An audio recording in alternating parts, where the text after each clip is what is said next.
With a minimum of 2 overnight field experiences planned a year for students at Connect, packing for the outdoors is a skill we expect students to develop. This video serves as a quick reminder of what to bring and what not to bring for students and their families as they get ready for a few days away from home. Modern outdoor and sportswear is all generally designed to be used as a layered system, allowing you to combine different layers to tackle different conditions. A properly managed layered system provides you with the tools to avoid overheating when you're working hard and yet stay warm when you stop. A base layer is whatever you wear closest to your skin. This means it'll collect the most sweat, so it should be made of material that will keep you dry by pulling moisture away from your skin and spreading it through the fabric. Cotton is one of the worst choices for base layer because it retains moisture and in doing so loses resiliency and warmth. The best choices for base layers are synthetics and wool. It is strongly recommended that students pack t-shirts, long-sleeve shirts, shorts, pants, and long underwear that are made of one of these two materials.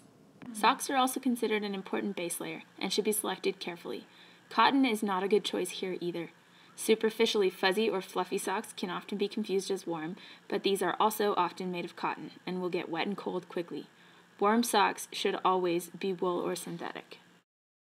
The purpose of the mid-layer is to capture warmth through trapped air. The most effective materials for accomplishing this task are fleece or wool, though there are some synthetic versions. Mid-layers usually have some loft to help them trap warm air and are breathable. Whether synthetic or down, the insulation layer does what the mid-layer does, but to a much greater degree. When the weather is dry, this layer can be worn as an outer layer to keep you warm around the campsite at night or in between activities. The primary function of an outer shell is to protect you from the elements when conditions take a turn for the worse. Good waterproof shells should fit over base layers and be both durable and breathable. Please be aware that water-resistant outer shells will not protect from heavy precipitation and are not adequate substitutes for waterproof gear.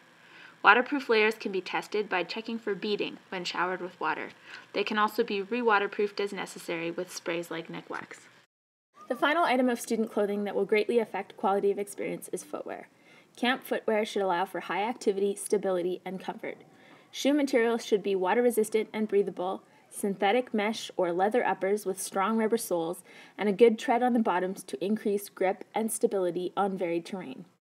Loose-fitting, flat-bottomed shoes like Vans or Converse are not recommended. In summary, personal clothing packing lists for camp should include warm, long underwear tops and bottoms for the cold and for sleeping, 2 to 3 pairs of tops and bottoms, including t-shirts, shorts, long-sleeve tops and pants, depending on the time of year, 1 mid-layer for warmth, 1 insulating layer for extra warmth, waterproof outer layer, both tops and bottoms, 2 to 3 pairs of warm socks, gloves, a toque, a sun hat and underwear, and 1 good versatile pair of shoes or boots. Clothing items for a multi-day overnight should be able to fit into a small bag or stuff sack. A few well-chosen items will negate the need for overpacking.